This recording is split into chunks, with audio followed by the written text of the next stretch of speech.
22. Haleluya. Mwanzo 22. Ukipata sema amen. We kama umepata Mwanzo 22 sema haleluya. Kama umepata Genesis chapter 22 sema amen. Ukipata usitoke hapo, usiende kwa fasi yoyote, asimamia tu hiyo fasi ya kwanza, kwa maana hapo ndipo tutaanza usomi wetu. Usomi wetu ni mrefu kidogo, lakini tunaenda kubarikiwa. Kama umepata kitabu cha Mwanzo 22 mstari ambao ni wa kwanza, tunaenda kusoma kwa pamoja. Ikawa baada ya mambo hayo, Mungu akamjaribu Abrahamu akamwambia, Ibrahimu, naye akasema mimi hapa. Akasema, umchukue mwanao, mwana wako wa pekee umpendaye Isaka, ukaende zako mpaka nchi ya Moria, ukamtoe sadaka ya kuteketezwa uko juu ya mlima mmojawapo nitakako kuambia. Abrahamu akaondoka alfajiri, akatandika punda wake, akachukua vijana wawili pamoja naye na Isaka mwanawe, akachanja kuni kwa ajili ya hiyo sadaka ya kuteketezwa. Akaondoka akaenda mpaka mahali alipoambiwa na Mungu. Siku ya tatu Abrahamu akainua macho yake, akapaona mahali pakali mbali. Ibrahimu akawaambia vijana wake, kaeni hapa, kaeni ninyi hapa pamoja na punda, na mimi na kijana tutakwenda kule tukaabudu na kuwarudia tena. Basi Ibrahimu akazitoa kuni za hiyo sadaka, akamtwika Isaka mwanawe, akatoa moto na kisu mkononi mwake, wakaenda wote wawili pamoja. Isaka akasema na Ibrahimu baba yake akinena, babangu, naye akasema mimi hapa mwanangu. Akasema, tazama, moto upo na kuni zipo, lakini yupo wapi mwanakondoo kwa sadaka ya kuteketezwa? Ibrahimu akasema, Mungu atajipatia mwanakondoo kwa hiyo sadaka mwanangu. Basi wakaendelea wote wawili pamoja, wakafika mahali pale alipoambiwa na Mungu. Ibrahimu akajenga madhabahu huko, akaziweka tayari kuni, kisha akamfunga Isaka mwanawe, akamweka juu ya madhabahu, juu ya zile kuni. Ibrahimu akanyosha mkono wake, akakitwaa kisu ili amchinje mwanawe. Ndipo malaika wa Bwana akamwita kutoka mbinguni, akasema, Ibrahimu, Ibrahimu. Naye akasema, mimi hapa. Akasema, usinyoshe kijana mkono wako, wala usimtende neno, kwa maana sasa ninajua ya kuwa unamcha Mungu. Haleluya. Narudia hiyo sehemu ya pili ya 12 mstari ambao inasema ya kwamba kwa maana sasa ninajua ya kuwa unamcha Mungu, iwapo hukunizuilia mwanao wa pekee. Ibrahimu akainua macho yake akaangalia, na tazama, kondoo mume yuko nyuma yake, amenasa pembe zake katika kichaka. Basi Ibrahimu akaenda akamtoa huyo kondoo, akamtoa awe sadaka ya kuteketezwa na badala ya mwanae. Ibrahimu akapaita mahali hapo Yehova Jire. Haleluya. Jina la Jehova Jire, kama watu wasemavyo hata leo, katika mlima wa Bwana inapatikana. Narudia tena, katika mlima wa Bwana itapatikana.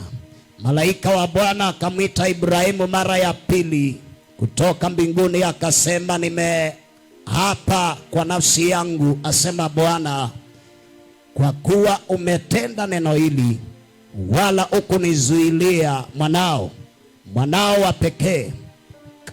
Katika kubariki nitakubariki, na katika kusidisha nitakusidisha. Uzao wako kama nyota za mbinguni na kama mchanga ulioko pwani, yaani mchanga wa baharini.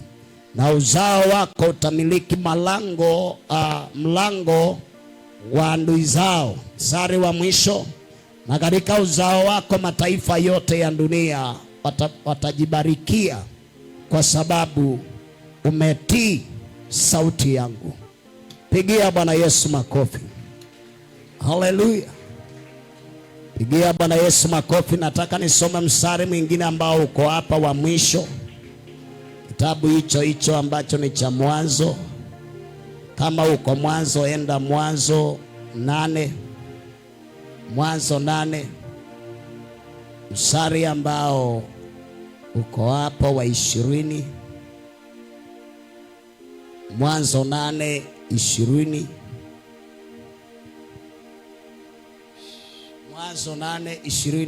Biblia inasema hivi: Nuhu akamjengea Bwana madhabahu, akatoa katika kila mnyama aliye safi, katika kila ndege aliye safi, akavitoa sadaka za kuteketezwa juu ya madhabahu. Mstari wa mwisho 21. Bwana akasikia harufu ya kumridhisha. Bwana akasema moyoni mwake, sitailaani nchi tena badala ya hayo, kwa sababu ya mwanadamu, kwa sababu ya wanadamu, maana mawazo ya moyo wa mwanadamu ni mabaya tangu ujana wake, wala sitapiga tena baada ya hayo kila kilicho hai kama nilivyofanya. Pigia Bwana Yesu makofi. Ujumbe ule ambao niko nao leo utakuwa ni ujumbe ambao una kichwa cha kumwinulia Bwana madhabahu. Njia hii ambayo ni ya kuinua madhabahu, kila mtu ako na madhabahu ambayo anaitumia kwa ajili ya kukutana na Mungu wake. Madhabahu ni mahali ambapo mwanadamu anaweza akakutana na anga ambayo ni ya kiroho.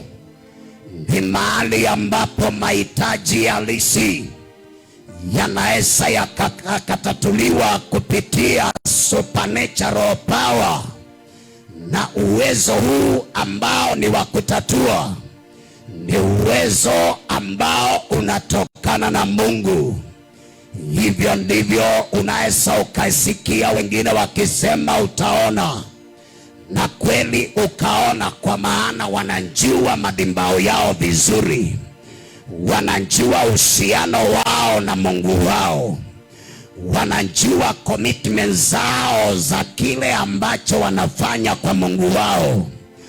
Kuna watu nafasi zao na Mungu wao ni saa 6 na haipiti hata nukta moja. Hata kama hiyo siku ulikuwa na usingizi, utatoka uende ukakutane na nani?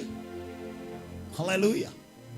Leo munganga akikwambia tukutane saa 5 na isipite dakika, watu watafika pale kabla ya saa 5. Bwana Yesu asifiwe. Sasa ni wewe ujiulize, Yesu akikwambia ya kwamba mkutane saa 4, unafika saa 4? Bwana Yesu asifiwe. Sio, pigie Bwana Yesu makofi. Haleluya. Vile moyo wako unaweza ukakuwa na hofu kubwa kwa ajili ya ushirika wako na Mungu wako, dimension ya madhabahu itakuwa iko katika hiyo level, uwezo wa Mungu wa kushuka na kutenda utakuwa kulingana na vile moyo wako umejiconnect na anga ya Mungu. Hiyo madhabahu ni kwa maana kuna madhabahu za kiuchawi, kuna madhabahu za kiunganga, kuna madhabahu za kiukoo, yani kwa ukoo. Unasikia ya kwamba babu yetu alisema, na hapa ndipo palipofanyiwa tambiko, ibada ilifanyika mahali hapa. Maana yake ni dhambiu, ni ibada, ni madhabahu iliyoinuliwa mahali pale, ya kwamba watoto wa ile mboma hawataolewa, watoto wa ile mboma wasiende mjini. Kuna mmoja nilimfanyia ukombozi, ilikuwa ya kwamba wale walikuwa wamekufa mababu walisema ya kwamba katika hii mboma, wasichana wa hii mboma hawatatoka kwenda mjini, watakuwa kazi yao ni kulima na kufanya kazi za shamba. So unapotoka kwenda mjini, umevunja sheria ya kiukoo, umeenda kinyume cha kanuni ya madhabahu ya babu. So pigie Bwana Yesu makofi. Madhabahu ya babu iko na power. Yes, iko na nguvu. Ni kwa nini iko na nguvu? Huyo mtu ako na authority juu yako. Bwana Yesu asifiwe. Unajiita wa nani? Mimi naitwa fulani wa fulani. Huyo ambaye unajiitanisha naye, huyo ni babake. Bwana Yesu asifiwe. So ako na uwezo wa kuleta madhara kwako. Bwana Yesu asifiwe. Mpaka wakati utakapotambua ya kwamba madhabahu ambayo inaweza ikakugandamiza, inayotokana na nguvu za giza, hauna njia nyingine ya kupigana ile madhabahu isipokuwa uende ukaitaki kwa madhabahu iliyo na nguvu kuliko hiyo madhabahu. Hivyo ndivyo unaweza ukashinda. Kitabu kile ambacho ni cha Luka 11 mstari wa 21 mpaka 23, Biblia inasema ya kwamba mtu ambaye ako na nguvu huwa anavilinda vitu vyake na vyote huwa viko salama. Lakini akitokea mtu mwingine ambaye ako na nguvu kumliko, huingia katika nyumba yake akamfunga, na anapomfunga, Biblia inasema ya kwamba huteka nyara vitu vyake, vinakuwa sasa viko mikononi mwake. Mimi nimekuja niongee na maisha yako leo ili upate ufunuo wa nini madhabahu. Wewe ndani yako una madhabahu ya Mungu, na hiyo madhabahu kuna vile ambavyo kuna nafasi ambayo ni main altar, ambao watu wanaweza wakakusanyika pamoja, wawe na nafasi ya kutengeneza anga moja ya mbinguni, mahali ambapo Mungu anaweza akashuka na kuwahudumia, mahali ambapo Mungu anaweza akashuka na kutatua shida zao, mahali ambapo Mungu anaweza akashuka na kuponya mioyo yao, mahali ambapo Mungu anaweza akashuka na kuwapigania, mahali popote ambapo unaweza kuwa unanipokea. Nimekuja kuongea habari ya nguvu ya madhabahu. Ni vizuri wewe ambaye unanipokea uwe na nafasi ya kitu ambacho kinaitwa madhabahu. Kwa maana wengine wanaweza wakasema ya kwamba mimi siabudu. Maana yake ni kwamba mimi sina madhabahu mahali popote. Mtu yeyote nisikiza vizuri, hata wewe ambaye unasema uendi popote, kuna madhabahu ambayo unaitumikia. Ni kwa maana kuna ile roho ambayo inakutawala, na katika hiyo roho manifestation yake ndiyo inaonyesha unatawaliwa na madhabahu gani. Nimekuja niongee na maisha yako masaa ya mchana wa leo, ili ukapate kuelewa ya kwamba kuna umuhimu wa kutembea na madhabahu iliyo hai. Wengine wametembea na madhabahu za waganga, wengine wametembea na madhabahu za ukoo, wengine wameamini sana. Hata leo si ajabu kusikia mtu akisema miungu yangu imekataa. Bwana Yesu asifiwe. Yani wewe hauna Mungu, uko na miungu ambayo, yani miungu, ukisikia mtu anatumia language ambayo ni ya miungu, maana yake ni miungu ya ukoo. Bwana Yesu asifiwe. Haleluya. Siangalie mwenzako, mwambie habari ya miungu. Kama umeokoka, wachana nayo. Miungu haikusaidii. Haleluya.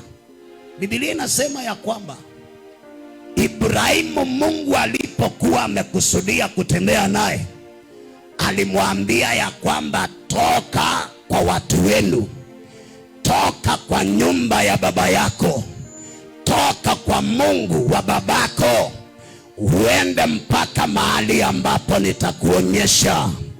Mimi nimekuja niongee na maisha ya watu wa Mungu, niwaambia ya kwamba haya ni masaa utambue umuhimu wa madhabahu kwa ajili ya maisha yako. Tambua nafasi ya madhabahu ya Bwana ili ikawa iko hai kwa ajili yako. Madhabahu ya Bwana kufa kwake inaweza ikakufa kwa ajili ya nini? Jambo la kwanza ni kama ibada zako hazipo katika ile madhabahu. Jambo la pili ni kwamba nafasi zako za maabudu kama haziko, maana yake madhabahu yako haiko hai, imekufa. Tuko hapa sisi wote, kila mmoja tumekuja kwa ajili ya nafasi ya madhabahu ya Bwana. Hii madhabahu iko katika Piscorium, tunaiona. Bwana Yesu asifiwe. Lakini uweza unaofanya kazi hauonekani. Bwana Yesu asifiwe. Haleluya.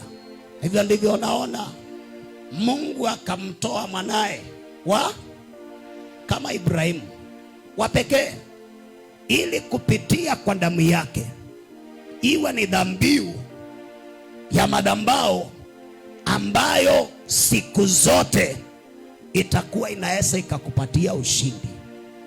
Bwana Yesu asifiwe. Madhabahu hizo ambazo ni za kiukoo, ni za watu waliokufa, ni za watu ambao walishindwa, ni za watu ambao hawakwenda popote, ni za watu ambao walikaa katika laana, ni za watu ambao walikaa wakiwa wamekosa amani. Mimi nimekuja ni kuintroduce katika madhabahu ya Bwana. Hii ni madhabahu itakayoleta uzima katika maisha yako. Hii ni madhabahu itakayonena amani katika moyo wako. Hii ni madhabahu itakayoleta habari njema wakati ule dunia inaweza kuwa imekuvunja moyo. Madhabahu ya Bwana kazi yake ni kuleta habari njema. Maana ya habari njema ni kukanzo kila habari mbaya. Na hivyo ndivyo katika ibada hii ambayo ni ya mchana wa leo, ninatangaza katika maisha yako leo ya kwamba kila madhabahu iliyoinuliwa ili kapate kupigana na maisha yako kupitia mamlaka ya jina la Yesu Kristo, ambayo ni dhabihu na madhabahu iliyoinuliwa kwa ajili ya umilele. Natangaza ya kwamba hizo anga, hizo madhabahu zikapate kuparalyze masaa ya mchana wa leo. Inaweza ikawa ni madhabahu ambazo ni za kiukoo. Nimekuja niwaambie ya kwamba masaa yale tulikufa na tukafufuka, kitabu kile ambacho ni cha Wakolosai 3, ukisoma mstari wa kwanza mpaka mstari ambao ni wa 3, Biblia inasema tulikufa na tukafufuka. Ukisoma pia Wakorintho wa kwanza 5 mstari ule wa 17, Biblia inasema tulizaliwa tena viumbe vipya. Ukisoma kitabu cha Ufunuo 5 mstari wa 9, Biblia inasema tumenunuliwa, tumenunuliwa. Yani tumetolewa kwa ukoo, yani tumetolewa kwa hizo ibada na madhabahu za kiukoo. Kama kuna mtu bado ulikuwa umechelewa katika tambiko za kiukoo, nimekuja nikwambia ya kwamba toka, toka, toka. Ni kwa maana kuna madhabahu iliyolipiwa dhabihu mara moja kwa ajili ya uzima wa maisha yako, kwa ajili ya amani yako, kwa ajili ya baraka zako. Haleluya. Kuna watu unaenda kuambiwa na nyanya mzee, anaenda kukwambia unajua, enda utafute wimbi. Haleluya. Ulete na maziwa ambayo haina chachu, ulete na nini ingine, nini ingine, ha? Hao wazee wanajua maneno. Asali ya nyuki. Amen. Haleluya. Ulete asali, ulete nini ingine, kitambaa, ulete nini ingine, nini, kuku ya kuchinjia. Mpigie makofi. Haleluya. Nyanya anakuambia hiyo siku anakuja kukubariki, so enda ulete hizo vitu. Mjukuu wangu, mimi hiyo siku nakuja kukubariki.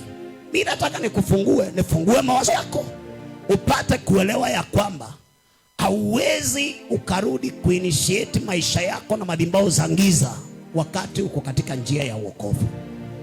Bwana Yesu asifiwe.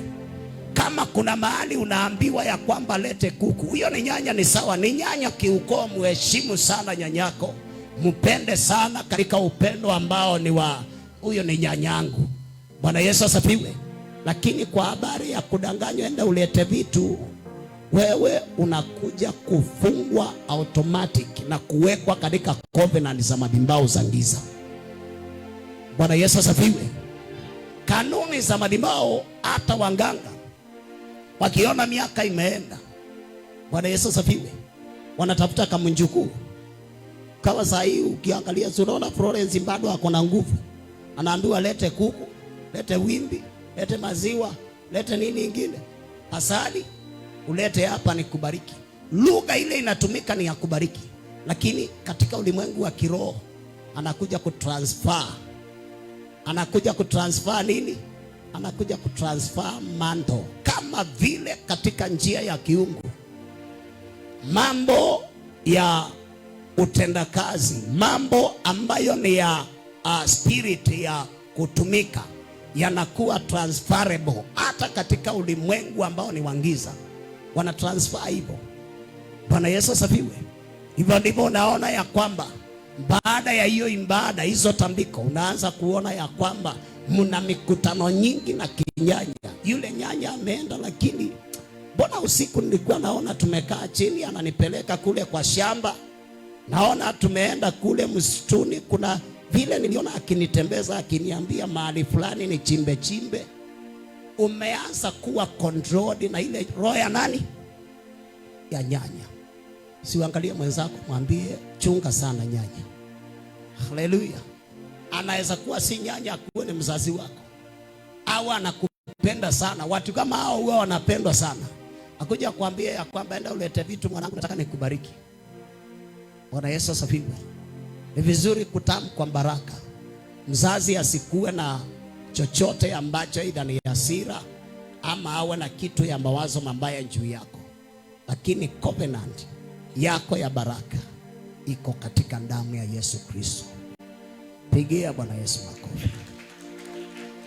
Baraka zako, kuinuka kwako, kuendelea kwako kuko katika angano. Biblia inasema nilifanyika maskini ili muwe matajiri. Yesu Kristo alipigwa akafanyika zero ili wewe uwe kitu.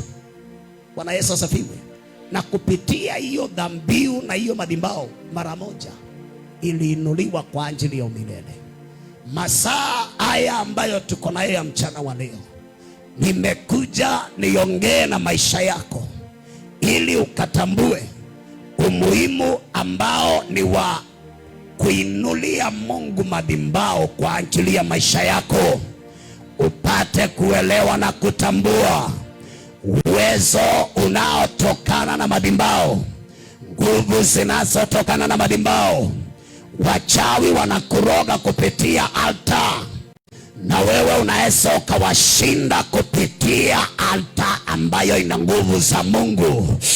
Wanganga wanaweza wakainua madhabahu zao wakaapa kinyume chako, lakini kwa nafasi yako kwa madhabahu ya Mungu unaweza ukainua anga ya maisha yako na ukanarify, ukakanzo kila chochote ambacho kilikuwa wameapa. Na nataka nikukumbushe ya kwamba, Bwana Yesu asifiwe, wangapi ambao wakiomba peke yao, kuna levels wakiwa hapa hawawezi wakafika. Umejaribu hiyo kitu, umenotice ya kwamba kanisani kuna masaa nikipenya nimeenda, lakini hiyo kitu ukijaribu peke yako haiko.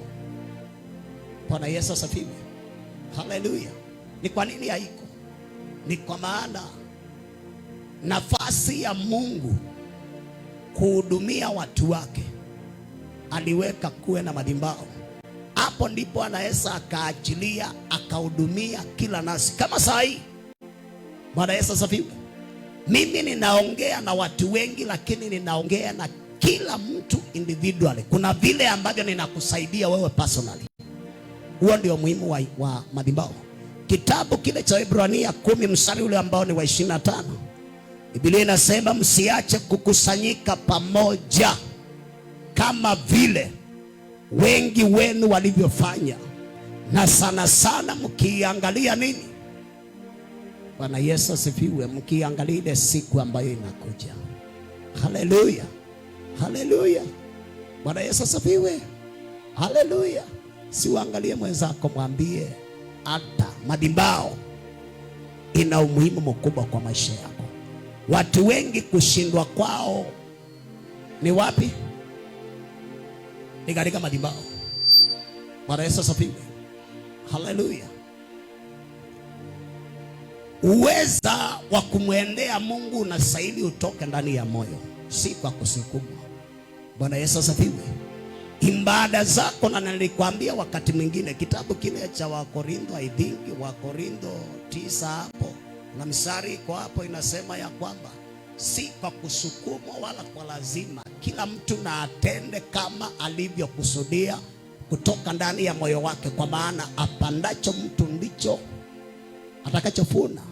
Maisha yako na Mungu ni yako mkiwa wawili, si familia, si mboma, si ndugu, si nani, ni yako na Mungu. Bwana Yesu asifiwe. Uhusiano wako na Mungu ni wako binafsi, si wa kifamilia. Bwana Yesu asifiwe, haleluya. Bwana Yesu asifiwe, haleluya. Bwana Yesu asifiwe.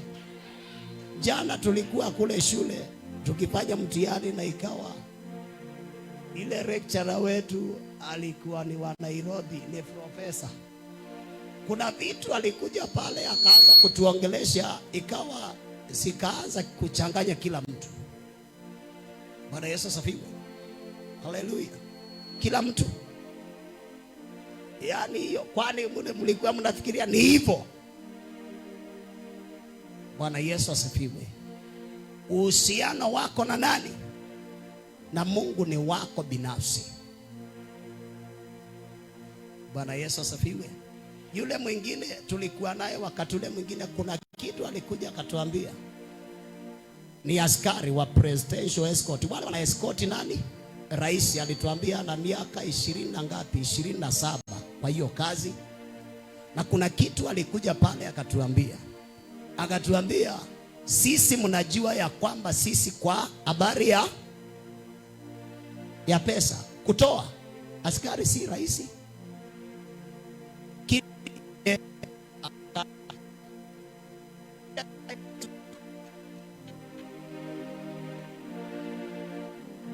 Haleluya, ni mbeti imesha. Akatuelezea vile alienda akachukua loan, akanunua gari ambayo inaitwa ya Aria. Aria huwa ni gari yani ni nzito kidogo. Bwana Yesu asifiwe. Na akatuelezea vile alipoinunua, vile Mungu alimzungumzia ya kwamba hauwezi ukatembea na gari mtumishi wangu akiwa anatembea pikipiki. Bwana Yesu asifiwe. Akakuwa moyoni kama moyo kidogo mzito kidogo, akakaa tena, hauwezi ukatembelea. Bwana Yesu asifiwe. Authority ile unaweza ukaiheshimu ndio inaweza ikazalisha vitu katika maisha yako. Bwana Yesu asifiwe. Biblia inasema ya kwamba masaa yale Ibrahimu alipoambiwa, hakutaka mambo mengi, hakutaka kuambia mke wake. Alitoka na vijana wangapi? Huyo mwalimu alituambia, akaenda akaambia bwanake, ile ngari ile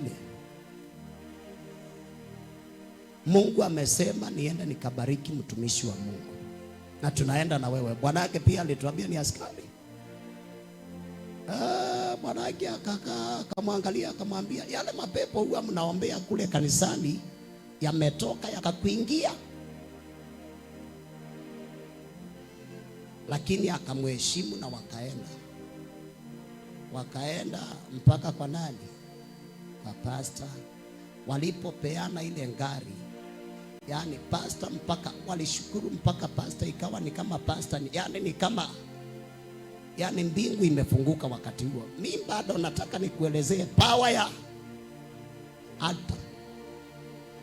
Bwana Yesu asifiwe.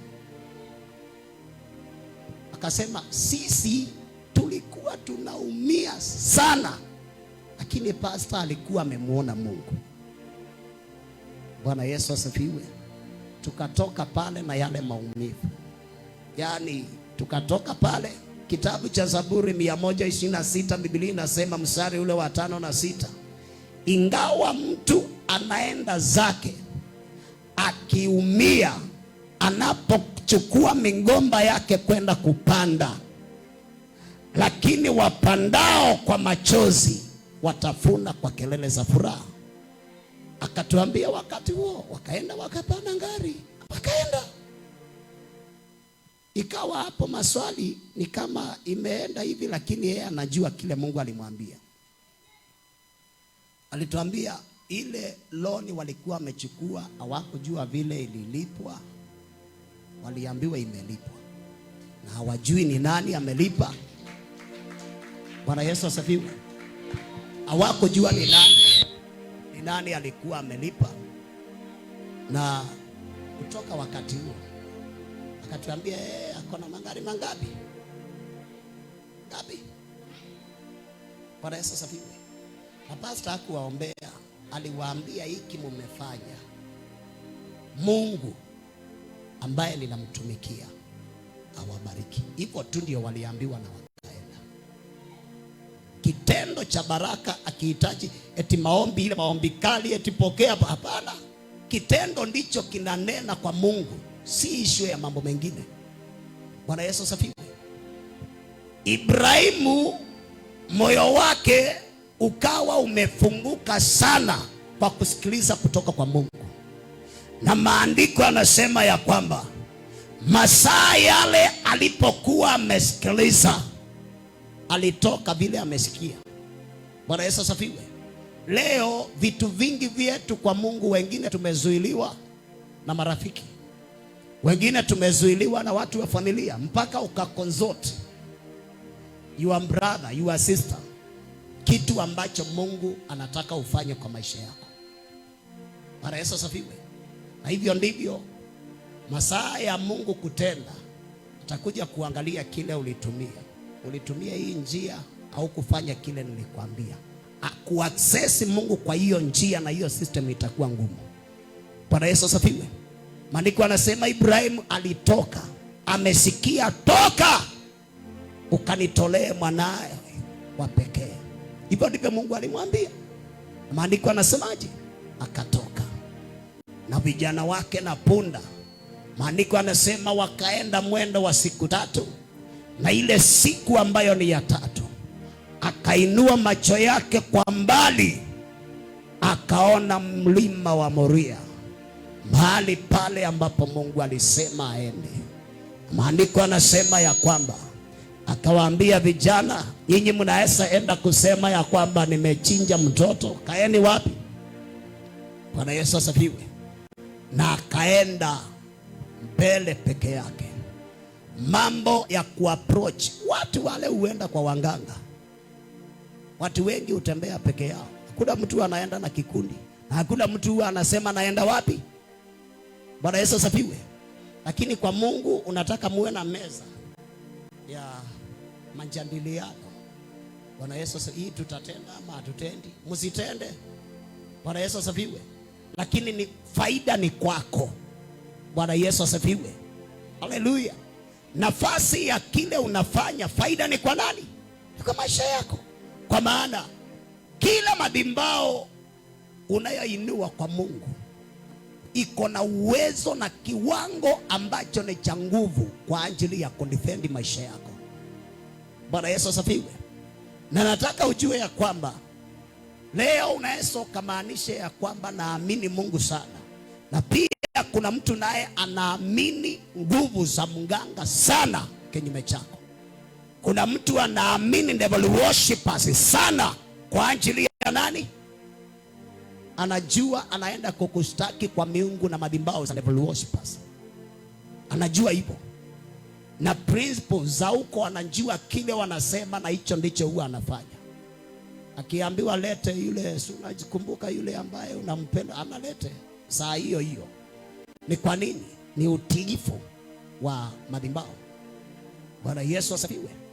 Nafasi ya kile ambacho Ibrahimu alipokuwa amenenewa na Mungu, Biblia inasema ya kwamba alitoka akaenda.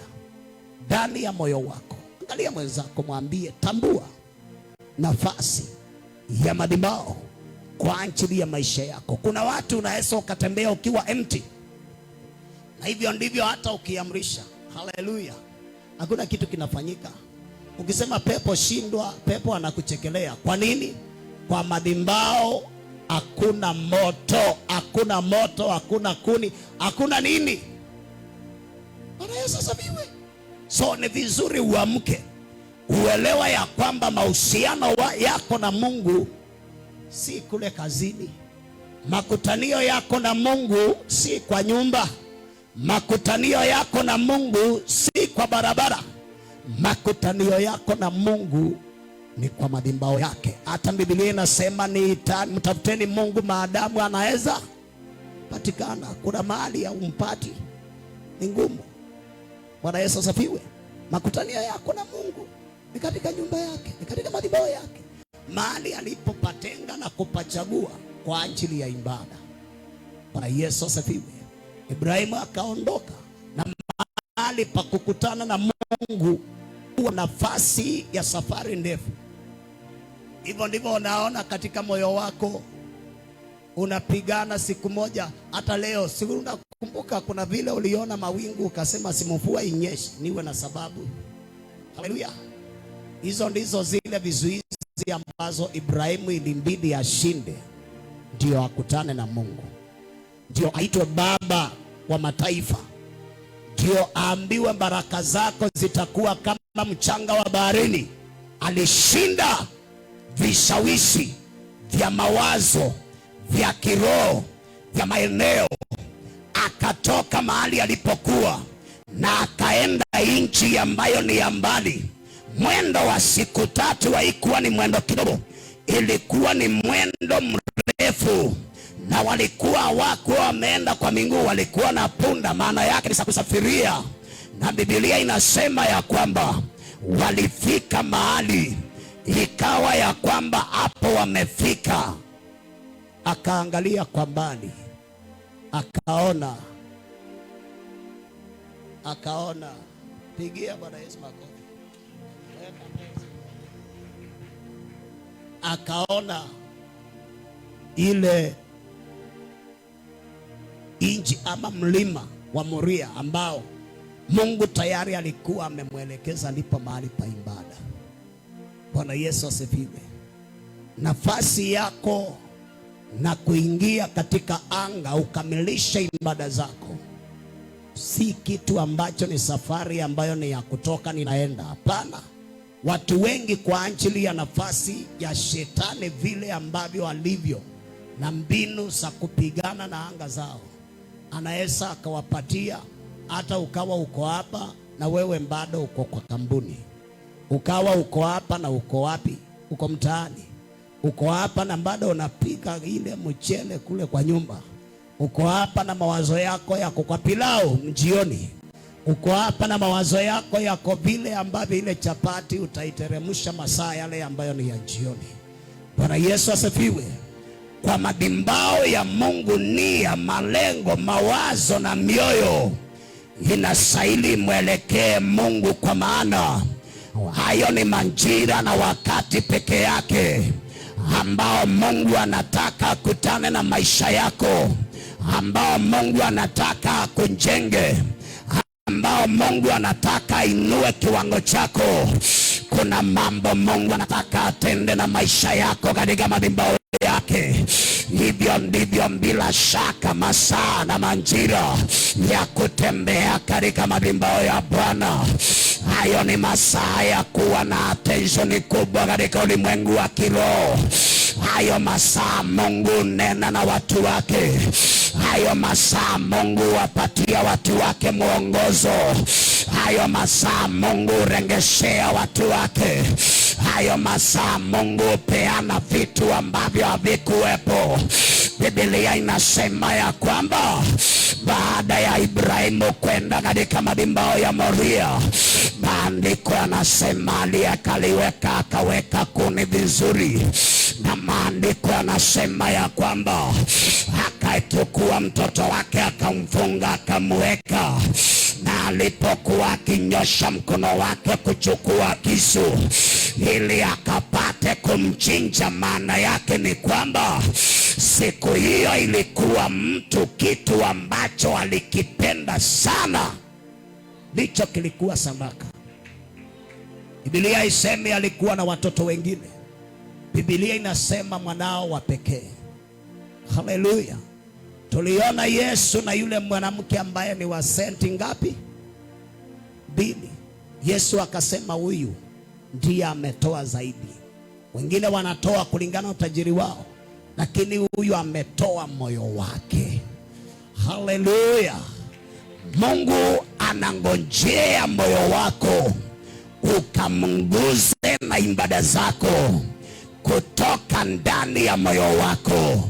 Maisha yako ya ibada na moyo wako wa kumtumikia Bwana, kumbali ya kwamba nafasi yako mbele za Bwana ikawa ni ibada, ikawa ni kumbukumbu, ni nafasi ya maombi, iwe ni nafasi ya sadaka. Maombi yako yasiwe tu ni kunena, hapana. Maombi yako yasiwe ni nafasi ambayo ni ya kupiga kelele, hapana. Na maombi yako yasikuwe binafsi. Saa hii nimeitana hapa sijui ni miaka mingapi nikiita maindasesa. Ni kwa nini? Watu wakija hapa si eti sijui. Watu wakija hapa wengine wanakuja kuanza kuombea nyumba zao, wanaombea watoto wao. Hawawezi wakatoka katika huo binafsi wakaanza kuombea watu wengine. Intercessor ni mtu anasimama si kwa niaba yake, bali ni kwa ajili aone watu wengine wamemuona Mungu, aone watu wengine wamefanikiwa, aone watu wengine wameshinda vita. Huyo ndiye anaitwa nani? Intercessor. Haleluya. Aone watu wengine wametoka katika kifungo na mitego. Huyo ndiye mtu anaitwa intercessor. Haleluya. Bwana Yesu asifiwe.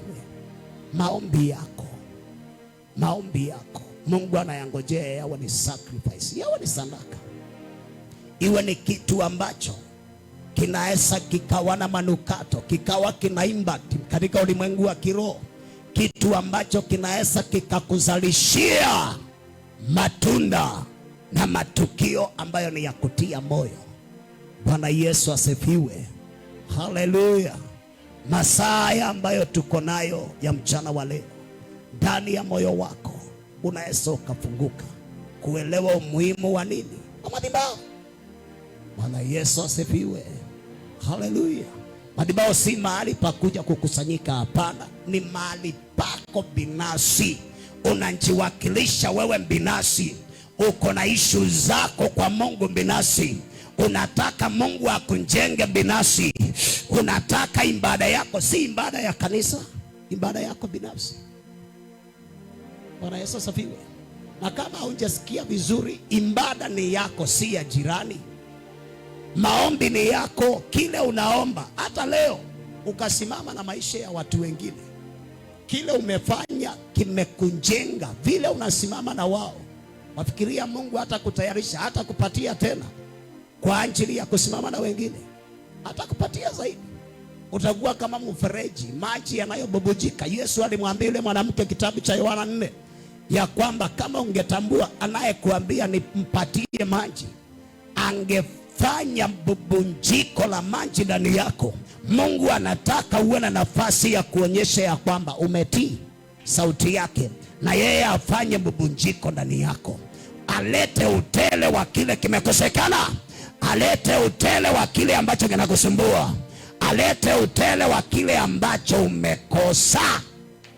Yule mwanamke mjane, Elijah alimwambia ya kwamba enda unipikie kwanza. Ipo ndiyo kanuni ya nani?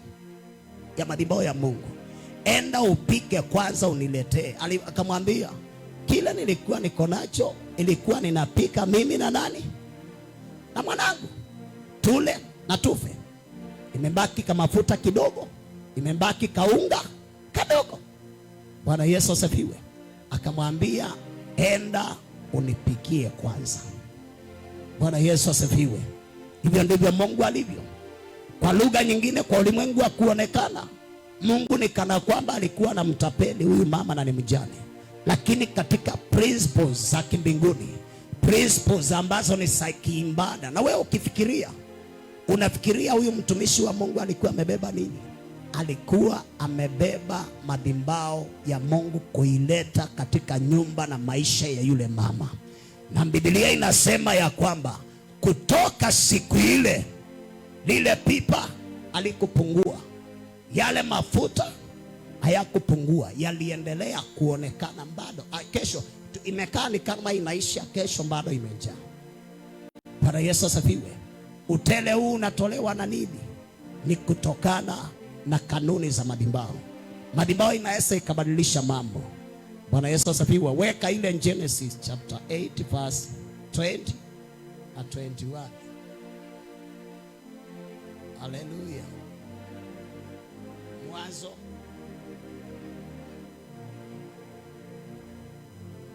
Mwanzo 8 mstari huu ambao ni wa, weka ule ambao uko nyuma kidogo wa 19.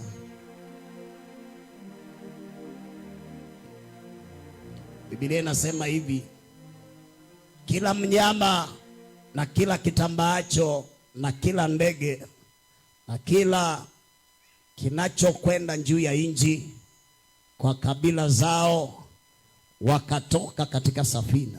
Ni wakati Nuhu alikuwa wamekaa kwa siku zaidi ya, Bwana Yesu asifiwe, 40. Mvua ikinyesha usiku na mchana, dunia ikaharibiwa kwa wakati ule. Maandiko yanasema 20.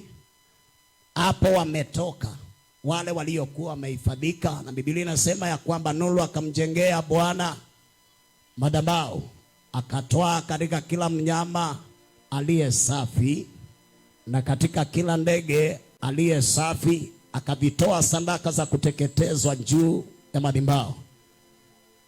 Mstari wa 21, Bwana akasikia harufu ya kumridhisha. Wakati ule tunafanya mahusiano yetu mema na madhabahu ya Mungu, haleluya, ibada zetu hubadilika kuwa harufu nzuri kwa Mungu wetu. Bwana Yesu asifiwe. Wakati ule mioyo yetu imekuwa imepatana na kanuni za madhabahu ya Bwana, ibada zetu, niweke hiyo tu nimalizie, ibada zetu ni harufu Biblia inasema ya kwamba Bwana akasikia harufu ya kumridhisha. Bwana akasema, Mungu akisikia, akipokea ibada yako, ni lazima ataongea. Bwana Yesu asifiwe. Haleluya. Na akasema moyoni, sita ilaani nchi tena baada ya hayo, kwa sababu ya wanadamu, maana mawazo ya moyo wa mwanadamu ni mabaya tangu ujana wake, wala sitapinga tena baada ya hayo kila kilicho hai kama nilivyofanya. Haleluya. Bwana Yesu asifiwe. Mungu alipokuwa amesikia harufu, wakati huo dunia ilikuwa imeharibiwa. Harufu ilitokana wapi? Soma vizuri hayo maandiko, utapata ya kwamba Nuhu aliinulia Mungu nini? Aliinulia Mungu madhabahu. Kitu cha kwanza Nuhu alipofanya, alipotoka kwa safina, alimuinulia Mungu madhabahu. Ni kwa nini aliinua madhabahu? Hii madhabahu ndio alijua kile Mungu ametenda ni mpaka wakutane na Mungu wapi? Si kwa safina. Wapi? Mungu ukutanwa naye wapi? Bwana Yesu asifiwe. Makutanio ya mwanadamu na Mungu ni wapi? Nuhu alitambua jambo hili. Maandiko yanasema ya kwamba akainua madhabahu. Maandiko yanasema ya kwamba alipoinua madhabahu, Mungu akasikia harufu ya kumridhisha. Ibada zetu zinastahili ziwe ni harufu ya kuridhisha mbele za Bwana. Haleluya.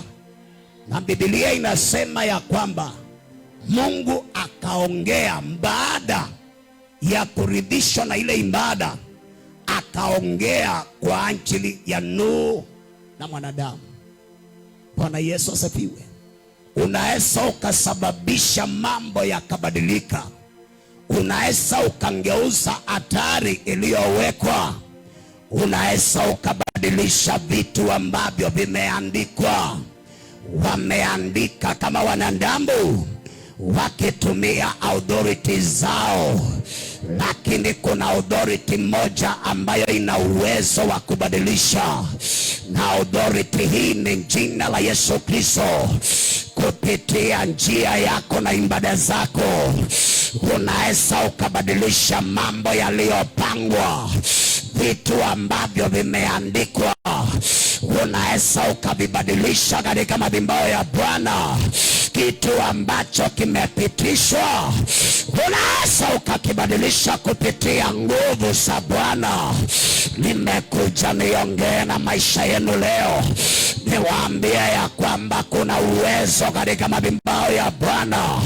Hii siri ya kuelewa Mungu katika madhabahu yake ina uwezo wa kuleta vitu vipya, ina uwezo wa kuleta sura na picha mpya. Biblia inasema Mungu alikuwa ameweka laana juu ya nchi, lakini laana ikaondolewa kupitia madhabahu ambayo ilikuwa imeinuliwa na Nuhu.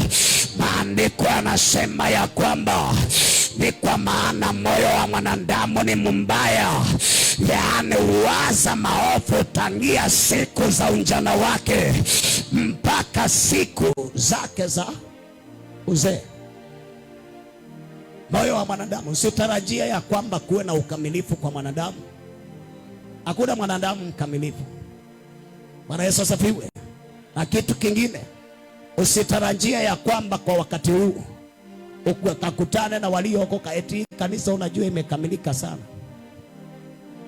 Kanisa lililokamilika ni ile Yesu anakuja kunyakua. Hiyo ndio itakuwa kanisa lililokamili. Bwana Yesu asifiwe. Saa hii kila mmoja ako na weakness zake. Utapata huyu ako na maupungufu upande huu, huyu ako na maupungufu haya, lakini bado safari inaendelea. Mwenye kutusaidia ni nani? Ni Mungu. Yeye ndiye anatusaidia katika maudhaifu yetu, ili tukafae mbele zake na kupendeza mbele ya uso wake. Biblia inasema mawazo ya mwanadamu ni mambaya kutoka siku ambazo ni za ujana wake hata siku zake za uzee, lakini kupitia dhabihu Mungu akabadilisha mambo aliyokuwa ameapa. Ukisoma kitabu cha Deuteronomy chapter 15. Pigia Bwana Yesu makofi. Hakuna Mungu kama wewe, hakuna popote, hakuna wenye ishara kama wewe Mungu, hakuna wenye ishara kama wewe, si kwa majeshi wala silaha, ni kwa Roho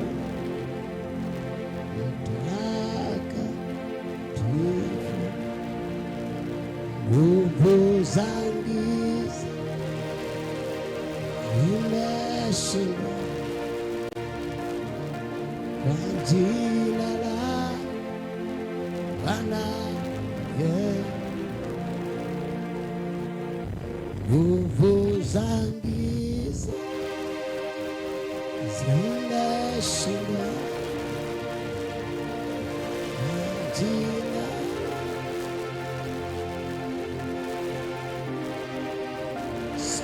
kwa majeshi wala silaha, ni kwa Roho taka nguvu za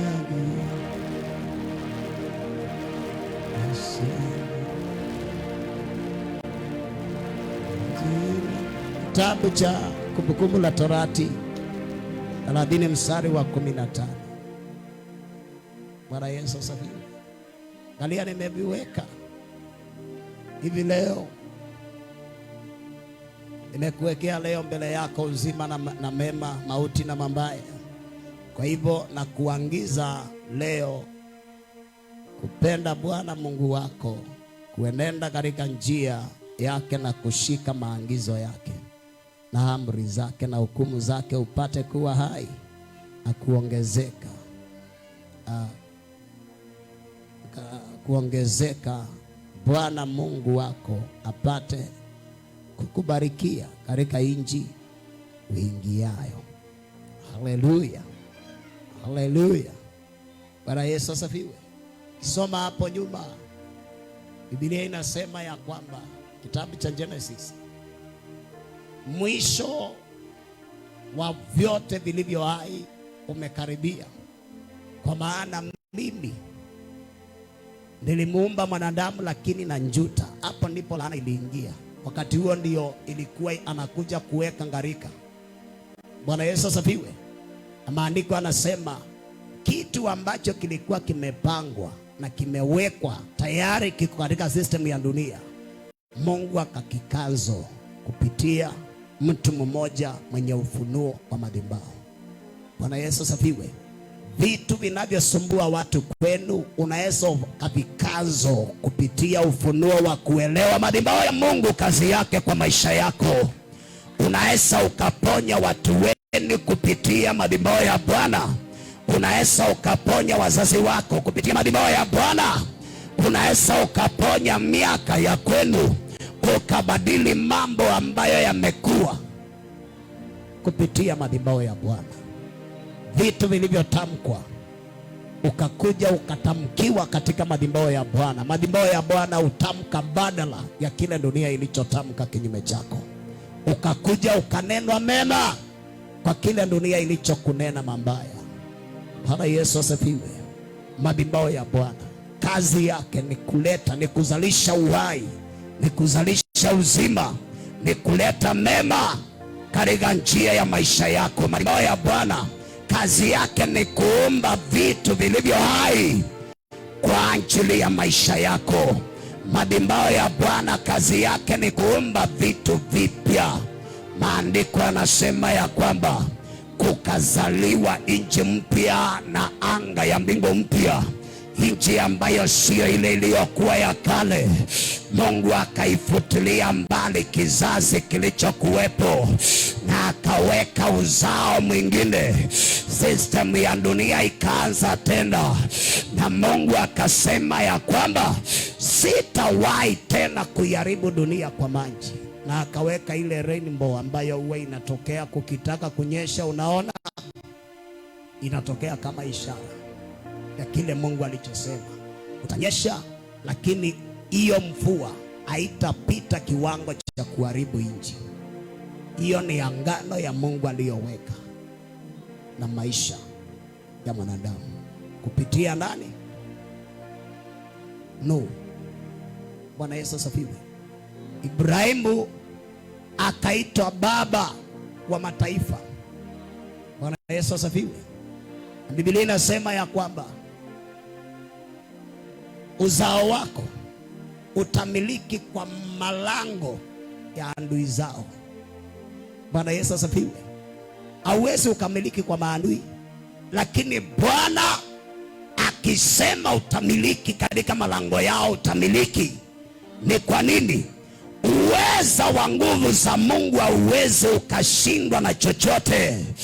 Hakuna authority yeyote ambayo ni ya kukanisha kile Bwana alichokusudia. Kitabu kile cha 42 ya Ayubu, Biblia inasema ya kwamba mstari wa 2, Bwana nimetambua ya kwamba jambo lolote ulilokusudia haliwezi likazuilika, na ya kwamba makusudi yako hayazuiliki Bwana. Yale uliyopanga yakosi kutimia. Nimekuja niongee na maisha yenu leo, niwaambie ya kwamba kuna uweza unaotokana na nguvu za Bwana, unaotokana na mamlaka ya jina la Yesu Kristo, na uwezo huu uko katika madhabahu yake. Nimekuja niongee na maisha ya watu, niwaambie ya kwamba kukusanyika hapa si kuja kupoteza muda. Kukusanyika hapa ni kuja kukutana na Mungu. Haleluya. Kukusanyika hapa ni kuja kutatuliwa mambo yaliyokuwa mazito. Haleluya.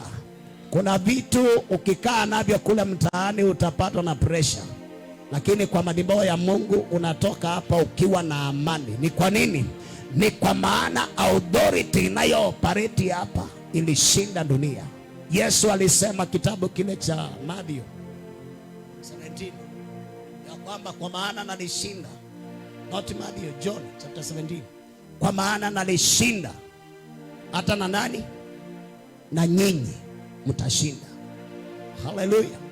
Kwa maana Bwana wetu alishinda, hata sisi tumeshinda. Kwa maana Yesu ameshinda, hata na wewe utashinda hiyo hali. Kwa maana Yesu ameshinda, hiyo hali isikudanganye ya kwamba itakaa kwako. Inaenda kukuondokea, inaenda kuondoka kwa mipaka yako. Kwa lugha nyingine natangaza ya kwamba hata wewe unaenda kushinda. Inua mikono yako juu, pigia Bwana Yesu makofi. Mambo yale ambayo yameinuka kama mlima, nimekuja niwaambie watu wa Mungu, kimbiliane kwa madhabahu ya Bwana.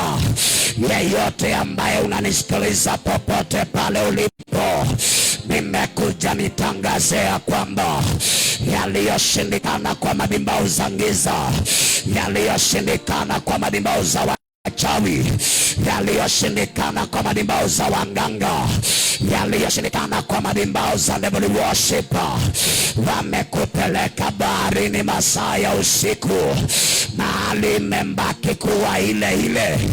Nimekuja niongee na maisha yako, nikwambie kwa madhabahu ya Bwana inawezekana. Kile ambacho kiliwashinda kilete kwake Bwana wa mabwana. Kimbilia kwa Bwana utapona. Kimbilia kwa Bwana utakombolewa. Kimbilia kwa Bwana utarengeshewa. Kimbilia kwa Bwana utapata amani. Kimbilia kwa Bwana utapata ushindi. Kimbilia kwa Bwana utapata kile moyo wako umekosa. Nimekuja nikwambie ya kwamba kama kuna mahali ambako hautaaibika ni katika nyumba ya Bwana. Madhabahu ya Bwana ni mahali ambapo pametengwa kwa jina la Bwana. Ni mahali pa Mungu kukutana na watu wake. Na nimekuja nikutangazie leo ya kwamba katika madhabahu ya Bwana, Biblia imesema wazi ya kwamba hapo hiyo madhabahu akaiita Jehova Njire. Maana yake ni kwamba katika madhabahu ya Bwana, kwa Bwana itapatikana. Kwa Bwana itatendeka. Kwa Bwana utatendewa. Kwa Bwana utapiganiwa. Kwa Bwana utarengeshewa. Kwa Bwana inapatikana. Na ni katika ibada ya siku ya leo upokee kile moyo wako umekujia kwa Bwana. Upokee kile ambacho kimekunima amani, kile ambacho kimepigana na maisha yako. Ukipokee katika madhabahu ya Bwana. Kwani alikuwaje katika nafasi ya Hana? Maandiko yanasema ya kwamba eti yule Eli alimwambia ya kwamba na Mungu akupatie anje ya moyo wako. Hakumwambia maneno mengi, na kwa hiyo alipata. Ni kwa nini? Aliongea kwa authority, si ya kiwango cha Eli, kwa authority ya mwenye madhabahu. Na kwa maana kanuni ya Mungu anaheshimu authority aliyoweka. Ilitendeka. Ilitendeka. Ilitendeka. Hata leo itatendeka. Hautatoka hapa uende waibike. Ni kwa nini? Umetoka kwa madhabahu ya Bwana. Biblia inasema ya kwamba kitabu kile ambacho ni cha Isaya 35 mstari wa 10. Biblia inasema ya kwamba waliokombolewa kutoka Zayuni, haleluya, watarudi Zayuni kwa furaha. Haleluya. Bwana Yesu asifiwe. Kama utatoka hapa urudi kwa nyumba yako kwa huzuni, ni kwa kupenda kwako. Bwana Yesu asifiwe. Na Thursday utumie nafasi ya Thursday vizuri. Upatikane wapi? Kwa ibada ya ukombozi. Bwana Yesu asifiwe. Ukuje uombewe. Kuja uombewe. Wacha kupuuza. Mambo ya kiroho hayapuuzwi kwa maana ni real. Ulimwengu wa kiroho uko kama ulimwengu tunaoonana. Maadui wa kiroho ni maadui ambao wako in person. Unaweza ukawahisi ya kwamba enemies wako around. Unaweza ukasikia uwepo wao. Haleluya.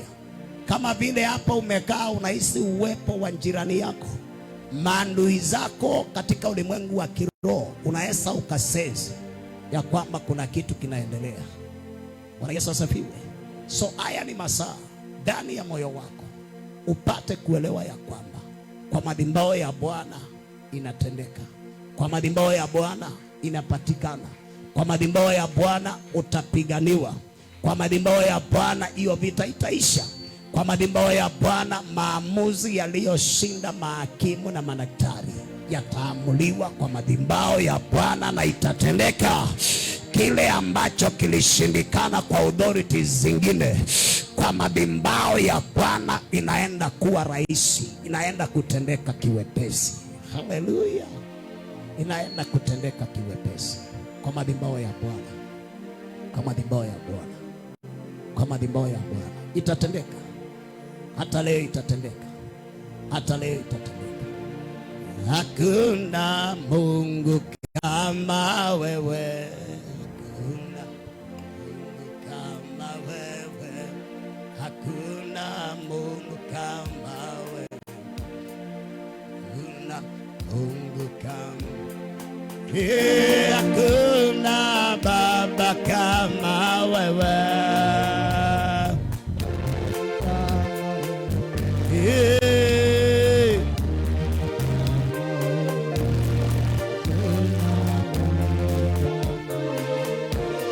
Hakuna Mungu kama wewe.